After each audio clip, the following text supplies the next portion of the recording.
Welcome, everyone, and thank you for joining us today here in Rome. Before we begin, I'd like to acknowledge some of the special guests we have with us today. Of course, Assemblyman Anthony Brindisi, Senator Joe Griffo, Oneida County Executive Anthony Picenti, Rome Mayor Jackie Izzo, Mayor Rob Palmieri from Utica, Oneida County Legislative Chair Jerry Fiorini, Oneida County Legislative Minority Leader George Joseph, Rome Common Council President Stephanie Vaselli, and of course our host here, MVCC President Randy Van Wagner. Thank you, Randy, for hosting us. And the Mohawk Valley REDC co-chairs, Larry Gilroy and Dusty Swanger. And I'd like to also really welcome all of the elected officials that came today, the REDC members and the DRI committee members that joined us today, because that's what this whole announcement is all about. Thank you.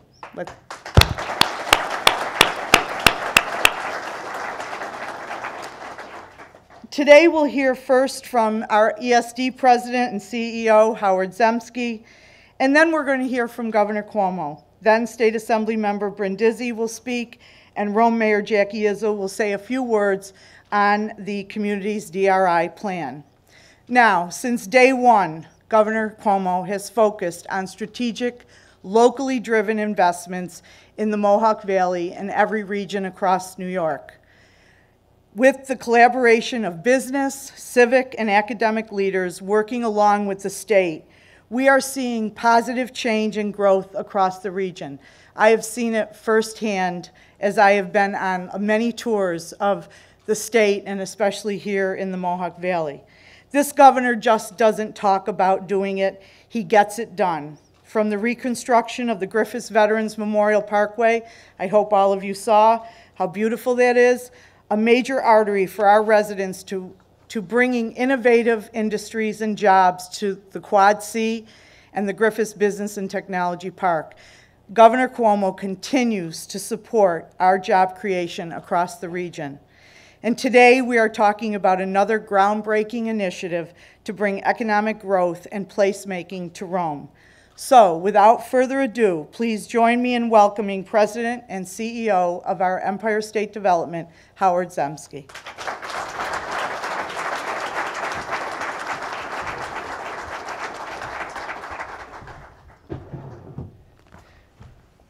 Hello, everyone.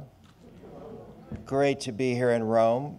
It's always hard to follow Rowan because now I've been doing this job for 3 full years and a little bit, and every year there's a competition between commissioners, and for the 3rd year in a row, your commissioner, Rowan DeStito, has won Commissioner of the Year.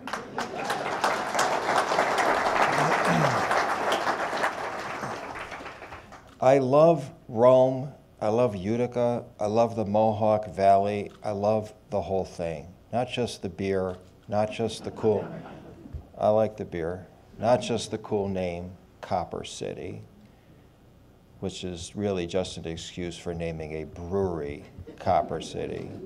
But it's just great. It's great because I can relate to it so well. I have lived in upstate New York for 37 years. I'm just down the road to the west a bit in Buffalo, beautiful Buffalo, New York. So I know exactly what fighting against 40 years of decline feels like.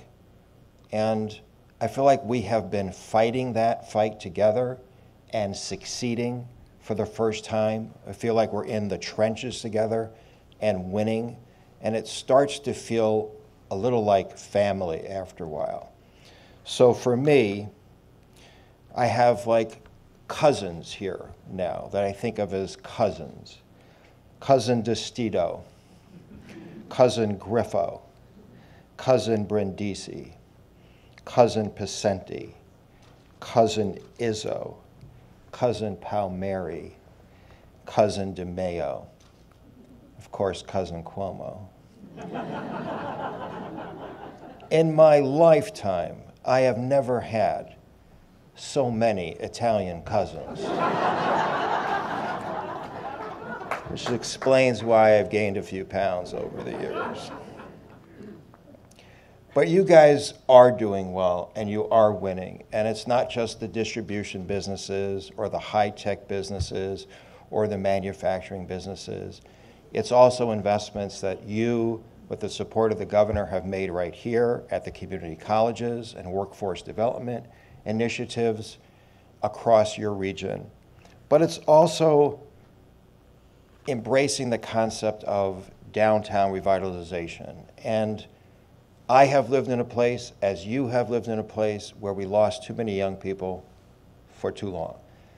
And economic development, there's not just one silver bullet project or initiative. All of it working together: workforce, tradable sectors of the economy, innovation, and downtown revitalization. We have to create places young people want to stay, young people want to return to. We have to create places that businesses can easily recruit people to. So all these things working together is, to me, what has made this administration and this governor's approach to economics so different, so strategic, so collaborative, and so comprehensive, that it has a lasting effect. Doing the right thing day in and day out, week in and week out, month in and month out, year in and year out. Over 500 projects since REDC started, which, again, I want to thank Larry and everyone who's been involved in REDC, because it's had a huge and positive impact. And I want to read something from your own submission, the Rome Strategic Investment Plan. The vision: downtown Rome is a welcoming and walkable destination, activated by arts, culture, and entrepreneurism, a place where businesses thrive and grow, a place where people of all ages want to live, work, play, and stay. And that's exactly that is as well put as you could put it. And that's why you will see many of the initiatives that are in your plan are focused on downtown and creating sometimes green spaces or complete streets or transit-oriented development, arts, entrepreneurship, culture. It's all part of the recipe, I think, of economic development that we've been practicing together. So I know here it is. I know that you were hoping I would have a PowerPoint presentation. And nothing says summer like a PowerPoint presentation. So here we go. It's only 65 slides. Can you find yourselves in that map? I can. It's the coolest city in the state right there. Over 100 applications were received statewide, over 100 statewide. Only 10 were selected. Small chance of success there. But as you know, congratulations once again. Rome was a winner.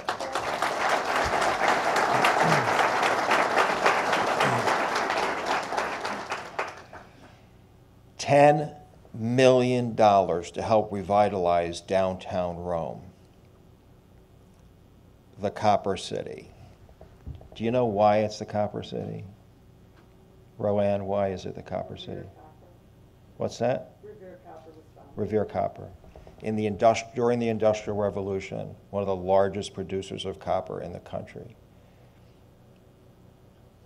Let me go through some of the projects. $2.5 million to restore the Capitol Theater, including new signage, facade restoration, and HVAC upgrades. You can clap for all these different projects.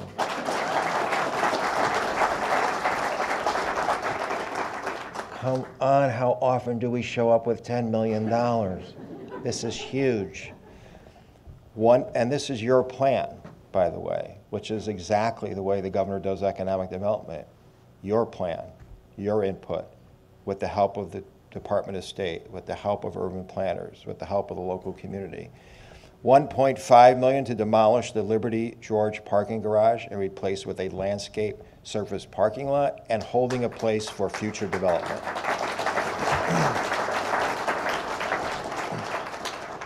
$1.4 million to modernize the Liberty James garage and rehabilitate an existing walkway, add wayfinding signage, and install automated ticketing. $1.3 million to expand City Hall, enhance safety. This structure has some challenges, and we are addressing those, and security, and provide year-round programming opportunities. $900,000 to construct an advanced manufacturing facility downtown to meet the expansion needs of an existing Rome business, which is obviously very important.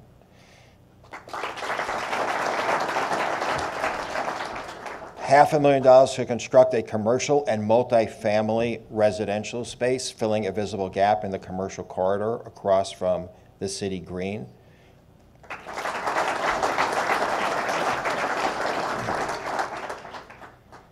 $400,000 to transform City Green space into a year-round destination by adding ice skating, concert stage, and seasonal event space.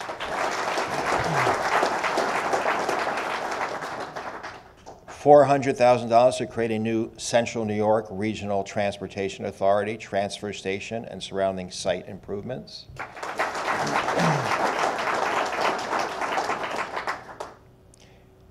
$250,000 to renovate the Reach Center Arts Incubator, providing 28,000 square feet of collaborative creative art space and 10,000 square feet of flexible rental maker space for entrepreneurs and artists.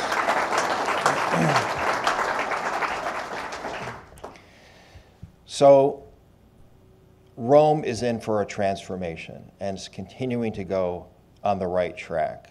And you know, my parents, they couldn't wait to leave downtown. We went out to Long Island 50 some odd years ago. And it was all about the suburbs, and it was about getting away from downtowns. And now I watch my kids who are in their 20s and 30s, and they all want to come back. They want transit-oriented development. They want complete streets. They want walkability.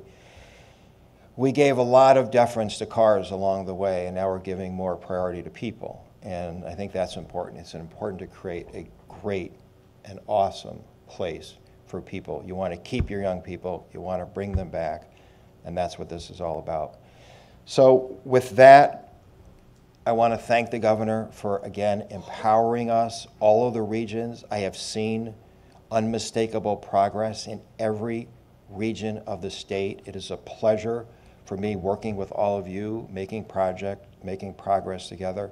And the governor has, and this is the first governor, I've lived upstate for 37 years, who had the courage, number one, to say, upstate New York is my highest priority. Upstate New York is my highest priority. We never heard that before in 37 years.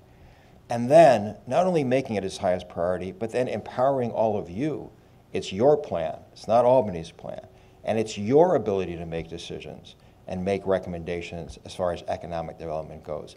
That is a game changer. That's the big idea that has transformed the way we do economic development and has transformed the success we've had in doing economic development. And with that, the greatest champion of the Mohawk Valley and upstate, it is my pleasure to welcome Governor Andrew Cuomo. Good.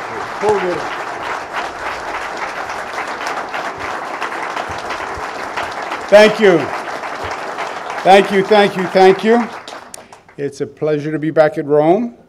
Pleasure to be back with all of you. Pleasure to be inside on such a scorching day. First to Rowan DeStito, who she's been a fantastic commissioner, as you all knew that she would be. But Rowan never forgot where she came from. It's always about home.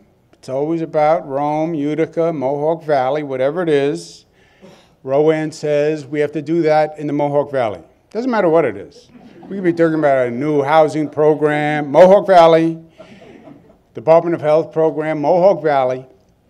Then you have Senator Griffis comes in and Assemblyman Brindisi comes in and says, Rowan says we should put this in the Mohawk Valley.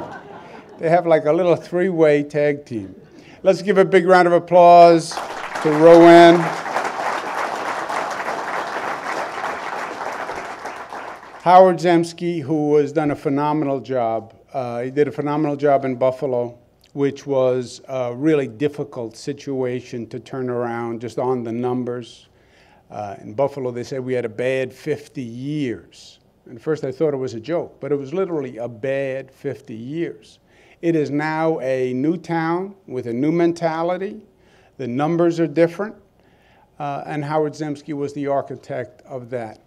He then came in to become head of Empire State Development Corporation, transitioned to commissionership. He keeps mentioning that Rowan is the most popular and best commissioner as voted by the cabinet, because this is something that annoys him, Howard. And he keeps highlighting it, because what happens is we annually sit down as a cabinet and we vote, and it's 15 people. For 3 years, the vote has been 14-1. And it's always Howard voting for Howard. And they do it by a show of hands. So it's very embarrassing after a while. You know how the vote's going to turn out. Just vote with Rowan rather than voting for yourself, which is a little tacky to begin with. I haven't seen anybody vote for themselves. But he's trying. Look, he's only been in the job for 3 years. He makes it sound like I've been there for 27 years. He's only been here for 3 years. Hope springs eternal. I think there's going to be a turnaround. I think next year you may come in second. Howard Zemsky, let's give him a big round of applause.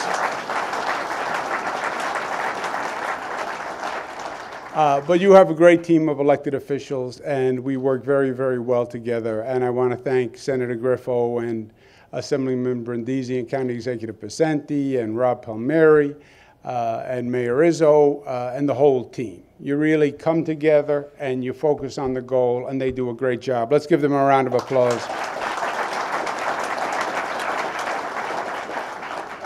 You know, I'm excited about today, and it brings back memories for me. I was in the federal government for 8 years. And before I went to the federal government, I had done community development. And when I went first to the federal government at Department of Housing and Urban Development, I was assistant secretary for an area called Community Planning and Development. And both Bill Clinton, who was the president at the time, Al Gore, were very interested in community development. And how do you take an area that's been struggling economically and turn it around?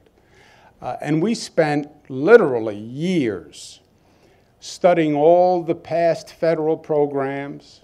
Why didn't they work? Why didn't model cities work? Why didn't the federal program UDAG work? What were the problems of the past programs? And then what is the new, better way to do it?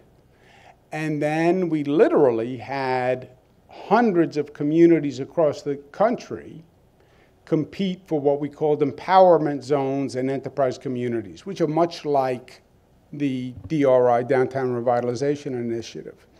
The same lessons are what we carried forward. And community development in some ways is a science, in some ways it's an art form. It's a science because there are macroeconomic factors that no community is going to be able to defeat themselves. And upstate New York, that was where the problem first arose. If you are in a state that is fundamentally non-competitive when it comes to businesses and young people, you are not going to withstand that situation. And New York, for many, many years, I call it the hangover New York arrogance effect. We thought we were New York. Where else could somebody go? How could you leave New York? Yeah, maybe that was true 100 years ago. But there are alternative places to live in the United States of America. It's a fact. They're not as nice as New York. But you look at a map and you see all these shapes to the west of New York. Those are called other states. And if you force people, they will go live in one of those other shapes. And if you continually raise taxes, and if you're an anti-business environment, And if you are difficult to do business with, they will leave. They're more mobile than ever before. They'll pick up their laptop, they'll get on a plane, and they'll go. We saw it in upstate New York first with the young people. They were chasing the jobs left, the young people left with the jobs. Why? Because we were a very, very expensive state to do business with. We had an anti-business reputation which stemmed from an anti-business climate. And we had to face facts, and we had to turn that around. And it starts with lowering taxes. We were taxing people right out of the state of New York, literally. They just couldn't afford to be here. And then you had so many other states with a much better tax environment, it was a killer. What did we have to do? We had to lower taxes. Oh, government can never lower taxes. Actually, it can. It's not easy, it's painful, but it can, and we did. And I want to point out Assemblyman Brindisi and Senator Griffis, who took a lot of tough votes, because when you go to reduce spending, you get a lot of special interests knocking on your door. We reduced spending record amounts, and that allowed us to cut taxes. And listen to this, middle-class tax rate now, up to $300,000, is the lowest rate since 1947 in the state of New York. Just think about that. Lowest rate up to since 1947. And that's no fuzzy math, no inflators, just reduced the rate. Corporate tax rate down to 1968 levels. Manufacturing tax rate down to 1917 levels.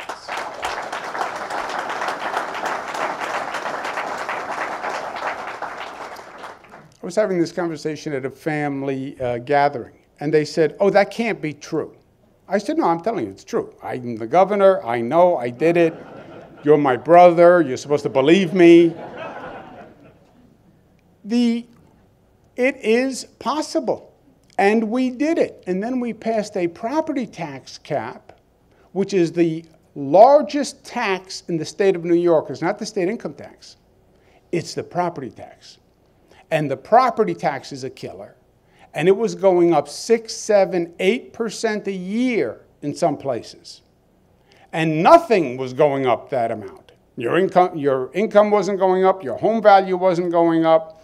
We passed a property tax cap at 2%. The local officials all got mad at me, but it actually aligned the increase in taxes with inflation. If I'm not making 6% more money every year, how do you expect me to pay 6% more in property taxes? If my home value is not going up 6% more every year, how can I afford to pay those property taxes? You had people where property taxes were higher than their mortgage payment. And we had to get it under control, and we did. So between the state income tax cuts and the property tax cap, this is a totally different tax environment than it was before. And now you don't have that negative when you're trying to attract a business or you're trying to attract a family to come back. The second reason it's a science is because it takes money to make money. Someone has to provide seed capital to start the turnaround, because these are communities that, by definition, don't have the funding themselves to do it. And somebody had to invest in upstate New York. And for many years, the truth is, the state government in Albany didn't even see upstate New York. They were blind to it. They were myopically focused on downstate New York. Now, I'm from Queens. I love downstate New York. But if you want to help the whole state, invest in upstate New York, grow upstate New York, and that's the way you lift all boats. It's one state. It's one set of books. Why, it's great New York City's doing well. But why don't you invest in upstate New York so that's doing well also? which will even help New York City. But Albany, the state government, just saw New York City. Why? It's the bulk of the people. Most of the legislators come from New York City. So when you have a legislative body and they raise their hands, most of the interest is driven to New York City. When Senator Griffis and Assemblyman Brindisi have to argue for the Mohawk Valley, it's 2 of them and 50 who come from a different geographic area, primarily downstate. So it was a very hard sell. We reversed that dynamic 180 degrees. We put our thumb on the scale and we said, you've been wrong. I understand you represent New York City. I understand you think New York City is where the economic growth is going to happen. But if you actually take a long view, you've been disinvesting in upstate New York. The economy turned away from upstate New York. You did nothing to counter it. And now New York City is actually paying the price, and the rest of the state is paying the price for the lack of growth in upstate New York. So let's invest. And I use the word invest because I mean invest. If we are creating jobs in upstate New York and people are working, they're paying income taxes. They're supporting local government. They're supporting local industry. Let's invest. And we have invested more in upstate New York than any administration in the history of state government, over $36 billion.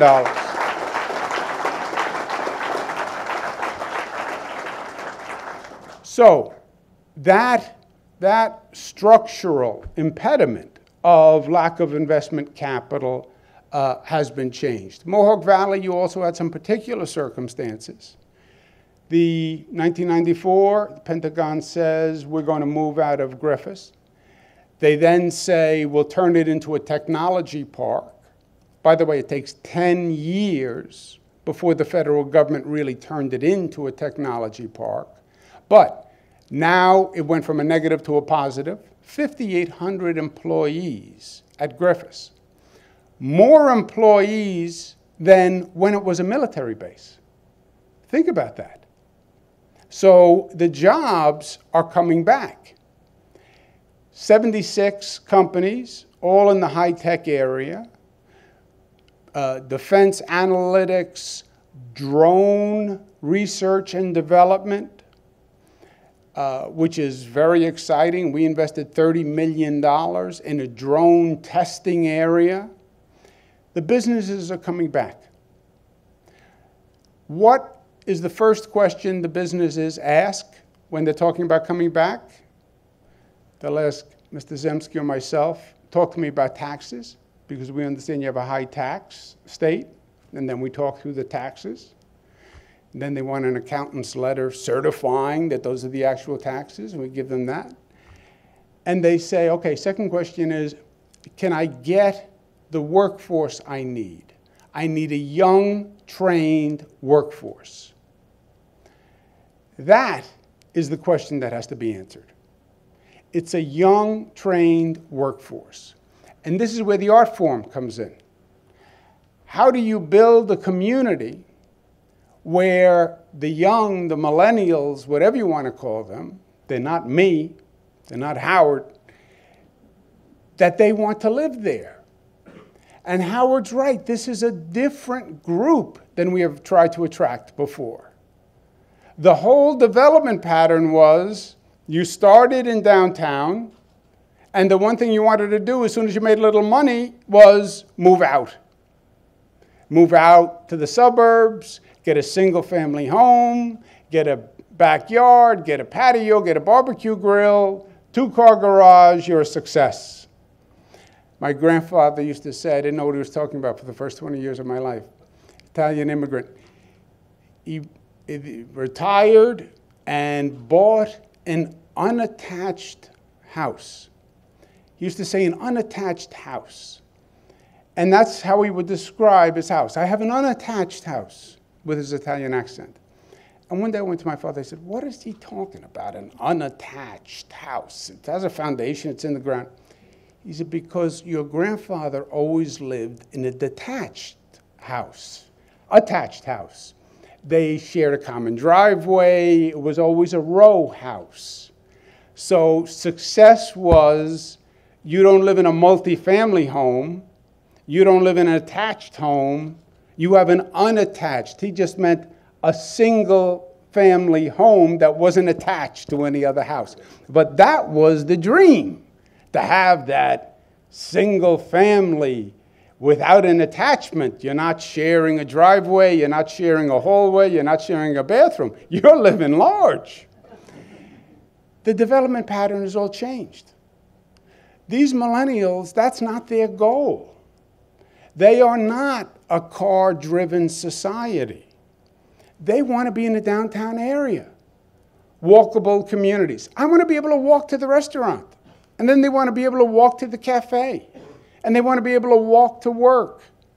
And they want more diversity. They're not going to sit at home and watch TV. They want to go to the theater. They want to go to a cool restaurant. They want to have a number of restaurants, different food to try. They want to have internet cafes. That is the art form. How do you design that downtown area that attracts those young people who can go anywhere, right? How do you attract those young people? Because the jobs won't come unless you have that young, vibrant workforce. We have the workforce. We train them in this state. We have the best universities in this state. Our problem for 40 years has been we train them and they leave. The exit from this state has been the problem. Now we're turning that around. Number of young people coming back to upstate New York has actually reversed for the first time in decades. Where young people are staying, young people are coming back because we're getting it. And Rome, you are getting it. You look at the downtown that you're putting together, that's the art form. That is the art form. How do you take these different pieces and put them together so there's a positive synergy among these situations? So the person who goes to the theater has a restaurant down the block, has a mixed-use development, multifamily, where my grandfather would never live, but they want to be in a multifamily density, less damage to the environment, less time commuting, more mass transit. That's why the investment in Centro is so smart. That's who they are. That's what they want. They are here. The businesses are coming. The businesses will come.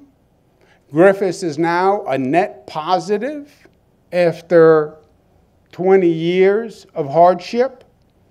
We have to now have the community that is the magnet that attracts the youth and the talent. All the pieces are lined up. The state is no longer an impediment. The taxes are down. The state is your partner.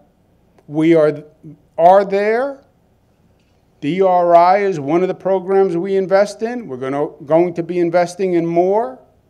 You have the formula, because when Howard says 100 applicants, only 10 winners, that means 100 communities that did the same thing you guys did, where the mayor put together community after community and the REDC sat down with groups. 100 communities went through that process. And you were one of the 10 winners, which says congratulations to you, because that was stiff competition. And you have a formula that is working. All we have to do now is just keep going. For many years, the economic tide was against you. People were leaving, businesses were leaving, the state was in trouble. You can't swim against that economic tide. You can't. I don't care how hard you stroke. You can't swim against a state exodus tide. The tide has turned, and the tide is now going with us. This state today, 8 million private sector jobs, more jobs than have ever existed in the history of the state of New York.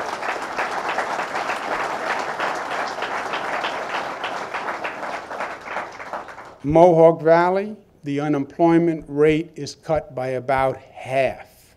So the jobs are coming. The young people are coming. Create the space where they want to live, they want to work, they want to play. That's what you're doing. That's what you've proven you can do. Now we just have to do more of it. And together we will. Thank you and congratulations.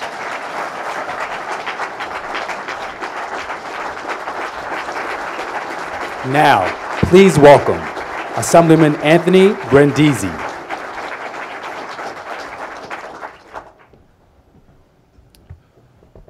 Well, good afternoon, everyone. It's great to be with all of my cousins in government this morning. Although, Howard, I do want to point out that I am the cousin closest to the millennial generation, so I'm very happy to be supporting this downtown initiative. And I can say that as someone who grew up in the Utica-Rome area during the 80s and 90s, I've really witnessed those trends of the exodus from our downtowns. It seems like everyone wanted to get out of the downtowns, businesses, homes, you name it. And when the governor came out with this initiative a few years ago, this downtown revitalization initiative, I was very happy to support it, and I was even more happy when the city of Rome was one of the awardees for this great program. We have all the ingredients here in Rome. We have the Griffis Business and Technology Park.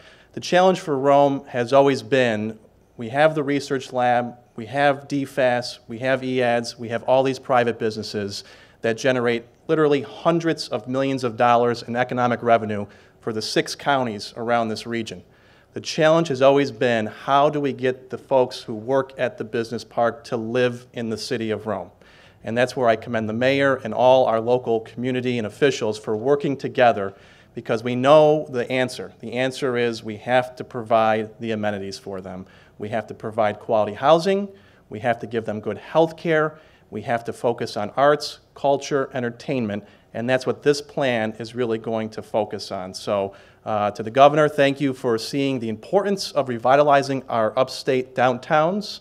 To the mayor and all of our local officials at the county and my colleague Senator Griffo, thank you so much for supporting this plan, because we know that Rome's best days are ahead of it, and this plan is really the first step in many, many other things that are going to happen for this great city. So, Mayor, thank you so much. Governor, thank you. Thank you all for being here, and it's my pleasure to introduce a great local partner, someone who works with us at the county level, the state level, our good mayor here in Rome, Jacqueline Izzo. Thank you.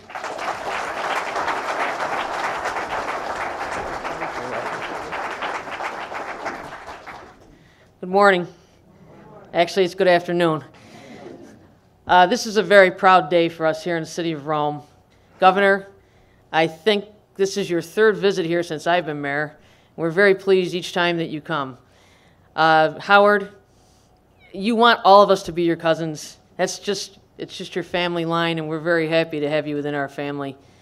I'm very proud today of the projects that have been accepted by the state for our DRI. These held up through our planning process, our local planning committee, and I want to commend all the members of the planning committee, my co-chair Steve DeMio, and the rest of the members that are here. We had a unique opportunity right toward the end of our DRI to take an advanced manufacturing company and bring it to our downtown. This manufacturing company, we're going to commit $900,000 of DRI money. I thank the state for seeing the fortitude of that. They will secure 35 jobs, and they're going to create 15 more. But more importantly, we're bringing employment immediately to the downtown. And so all those quality of life efforts that we will make through a lot of these other initiatives are so very important that we create a space now where people want to live, to work, and to visit. That's important too. Tourism is a huge part of our downtown with the Fort Samuels National Monument. So our parking garages were a huge initiative in our effort, along with Central. So we are going to create a green space that will be a community space where people will come from all over to enjoy our events. Again, I want to thank everyone. I want to thank the county executive, Senator Griffo, Assemblyman Brindisi, Mayor Palmieri. He's made more visits to Rome, too, since we've been here, and I appreciate him coming today. Thank you, Mayor.